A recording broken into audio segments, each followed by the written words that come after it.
Section 1. The 13th Amendment's fateful exception. The 13th Amendment to the United States Constitution reads as a declaration of absolute freedom. It states, "Neither slavery nor involuntary servitude, except as a punishment for crime, whereof the party shall have been duly convicted, shall exist within the United States, or any place subject to their jurisdiction." This text is taught to schoolchildren as the definitive end of a great American sin.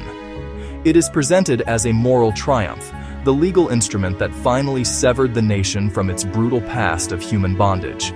The amendment's primary clause did abolish chattel slavery, where one human could be legally owned by another. It promised a new era of liberty for millions of formerly enslaved African Americans. However, the promise was not absolute.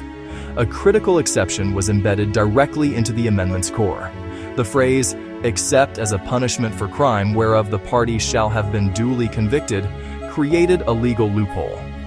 It transferred the power of forced labor from private slave owners to the government, setting the stage for a new system of racial and economic control. Section 2. The rise of the black codes and convict leasing. In the immediate aftermath of the Civil War, Southern states moved swiftly to exploit the 13th Amendment's exception. Defeated on the battlefield, the white planter class sought to regain control over the black population and rebuild their shattered economies. They did so by enacting restrictive laws known as the Black Codes, designed to criminalize ordinary black life.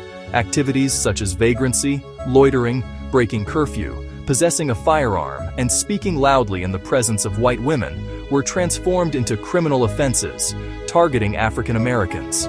A minor infraction like unemployment, defined as vagrancy, brought fines no one could pay. To work off the debt, the state leased them to private corporations, plantations, coal mines, lumber camps, and railroad companies. Conditions were often worse than under slavery.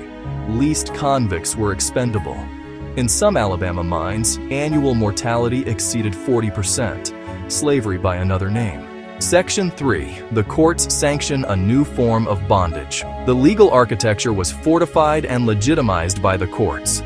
A pivotal moment came in 1871 with Ruffin versus Commonwealth. The court declared that a prisoner was, for the time being, the slave of the state. This established civil death. Upon conviction, most constitutional protections vanished. In the eyes of the law, rights could not be violated because prisoners had none to claim.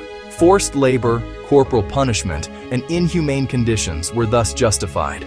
This doctrine spread rapidly, becoming the prevailing legal view. Federal courts cited federalism and the 10th Amendment to avoid intervening. Equal protection promises were hollowed out for black convicts ensnared by the lease system. Under the guise of justice, a racial caste system operated through criminal law.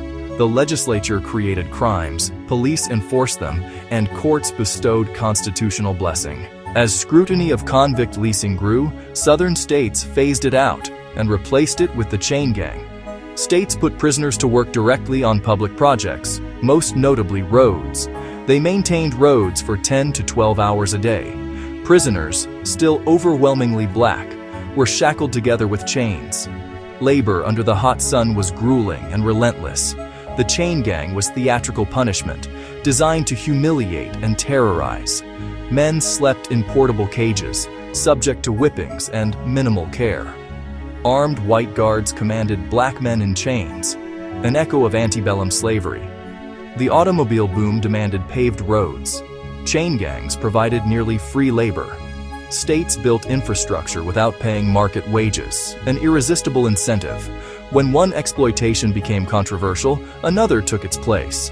The underlying logic persisted. Use the exception to turn conviction into coerced labor. The era of Jim Crow codified the racial hierarchy that the Black Codes had initiated. Segregation touched schools, housing, transportation, and water fountains. Jim Crow was enforced by law, custom, and violence, with the criminal justice system as a pillar. The Civil Rights Act of 1964 and Voting Rights Act of 1965 dismantled explicit discrimination. But the system adapted. A new order emerged: the war on drugs.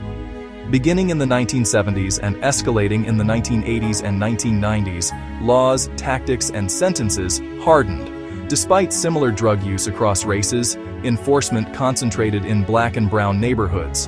The 100-to-1 crack powder disparity devastated black communities. The prison population exploded. Mass incarceration took hold. From about 300,000 in the early 1970s to over 2.2 million today. African Americans are about 13% of the U.S., but around 40% of the incarcerated. This is not coincidence, it is continuity. The 13th Amendment's exception is the legal foundation for a modern industry of prison labor. Hundreds of thousands work in prisons for little to no pay. Many labor for the facility itself, kitchens, laundry rooms, maintenance, earning pennies per hour. This labor cuts costs, saving governments billions annually. The federal government's Unicorps makes military uniforms, office furniture, electronics, and runs call centers. State correctional industries sell to government agencies and, at times, private entities. Prices lowered by near-zero labor costs. Private firms operate inside prisons, shrink-wrapping software, sewing jeans, taking hotel reservations. Workers lack minimum wage protections, cannot unionize, and cannot negotiate conditions. Refuse to work and you may face solitary or lost privileges. Companies get a docile, ultra-cheap workforce, displacing free-world jobs while extracting value from a powerless population. It is the same economic logic as convict leasing and chain gangs, conviction as the gateway to coerced labor. The long, unbroken chain from the black codes to mass incarceration reveals a sobering truth about the 13th Amendment. It did not fully abolish slavery. It redefined the terms of servitude. The amendment effectively nationalized compelled labor, transferring authority from private enslavers to the state. Except as a punishment for crime, created a legal category of persons subject to forced labor, the convicted criminal. Freedom became conditional, revocable by the rituals of arrest, conviction, and sentencing. Racial animus and economic opportunism drove this transformation. Profits from leasing-funded states, chain gangs built infrastructure. Modern prison labor benefits governments and corporations. Courts and constitutions adapted. State autonomy shielded peonage.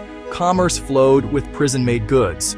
Law helped construct and maintain a racial caste that served economic and political interests.